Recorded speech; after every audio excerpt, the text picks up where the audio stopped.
We begin tonight tracking the latest on several shootings and a violent weekend across the metro area. 2 teenagers were hurt in a shooting outside an Aurora skating rink last night. Police say they haven't made any arrests. In Adams County, a deadly crime spree ended with a deputy shooting and killing someone that they say is suspected of killing an elderly family member. And overnight, a Douglas County deputy shot and killed a man while responding to a shooting at a popular arcade in Highlands Ranch.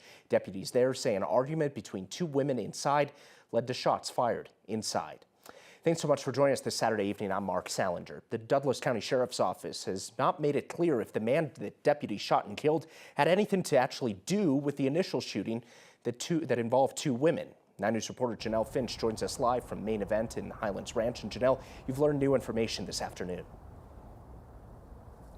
Yeah, Mark, within the last hour, we've learned that the alleged shooter here from Main Event last night was just 23 years old. That shooting led up to Douglas County Sheriff deputies arriving here where one deputy shot and killed a man they say was armed. We're still asking questions about this man's involvement. At a destination for bowling, laser tag, and fun, what went down Saturday night at Main Event in Highlands Ranch was no game. 2 hours before closing, just before midnight, the Douglas County Sheriff's Office says it received a call for an active shooter. They say one deputy arrived within minutes and found a man in the parking lot who was armed with a gun. DCSO says the deputy told the man to drop the gun several times, and they say he didn't comply with commands. At that time, the male turned toward the deputy, and at that time he was shot. The Douglas County Sheriff's Office sent us this video of them speaking about the shooting after it happened. We asked for an opportunity to ask them our questions on camera. They declined. The man they shot died from his injuries. Douglas County Sheriff's deputies believe he had a connection to a shooting that happened inside. They haven't explained how exactly he might have been connected. That's still under investigation at this point, but we do believe that there was a connection there. DCSO says they recovered multiple firearms from inside. Deputies say here, a 23-year-old woman shot another woman in the chest and foot. She was taken to the hospital and is expected to survive. As we've said, we really don't know the relationship between any of the people involved, between the 2 women or the man who was shot and killed. The investigators are still looking into what led up to the shooting, both inside as well as the man's possible connection. Main Event was closed to the public today. Live in Highlands Ranch, Janelle Finch, 9 News.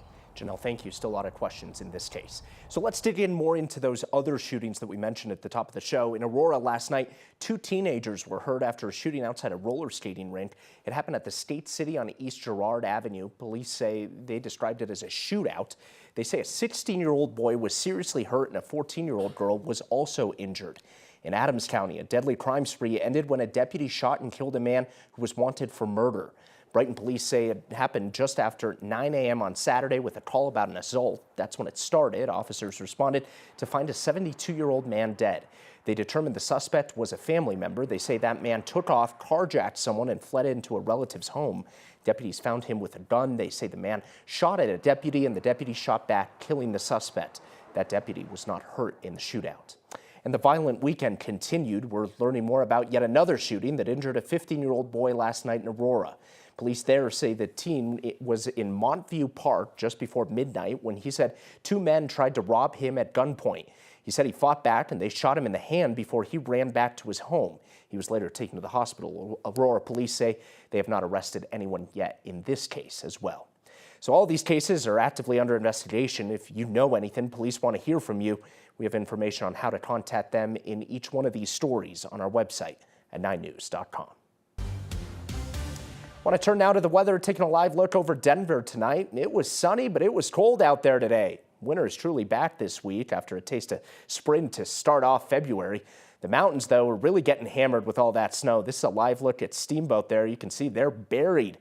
Winter Park actually won the snow report today with 13 inches overnight. Good weekend to get out and enjoy all that fresh powder. Want to bring in 9 News Weather Impact Team meteorologist Corey Reppenhagen now. And Corey, the snow is moving down here into the city over the next couple of days. Yeah, we've got an Arctic blast coming, 2 Arctic cold fronts coming. It's going to bring in that snow, high impact, light snow, but impactful through 3 days. and some unusually cold temperatures. Starts tomorrow night, goes all the way to Thursday morning. So yeah, it was a nice looking day out there today, but that's about all it was because it was chilly and that wind had a major bite to it. 38 degrees right now at the 9 News studios and 32 out at Denver International Airport at the time. So that Arctic blast that lasts tomorrow all the way through Thursday, here's the stats we're looking at. We're going to be below freezing for about 70 hours with this one. The lowest temperature in the forecast for Denver, -4. The lowest wind chill, -15. And we're expecting about 3 to 6 inches of snow out of this thing. So here's a look at your day tomorrow. We're going to have that sunshine through the day tomorrow. We could even make a run at 40 before the cold front comes in. It looks like it's going to come in before the sun goes down tomorrow, and that's going to change everything. We'll start to get some light snow, and those temperatures will start dropping, and they'll continue dropping as we go through the next 3 days. So I'm going to detail some of the snow and some of the wind chill impacts coming up in the forecast. On time, below freezing. Get ready for it. Because of the forecast, Denver has officially activated its cold weather shelter plan. The city will open up extra shelters through Thursday morning. Adults can go to the Denver Rescue Mission or Samaritan House on Lawrence Street. There's space for families with kids at Urban Peak on South Acoma Street. Tonight, we're learning more about a possible engine issue that forced a Southwest Airlines flight headed to Denver to turn around and go back to California. The flight was on its way from Sacramento to Denver. 20 minutes after takeoff, possible engine issues forced the pilot to change course and return back to the airport. Passengers on board that flight say they smelled something weird and thought that they may have seen a fire of some sort coming out of one of the engines. That, of course, had passengers on edge. It's like, what do you do? There's nothing you can do. You're, a couple miles up in the air already? All I could think about was the plane that crashed into the helicopter. That's all I could think about this whole time when I heard that noise. Southwest Airlines said the plane landed safely and passengers were put on a different flight to Denver. The airline also said, when asked about engine issues, that there was nothing notable to report.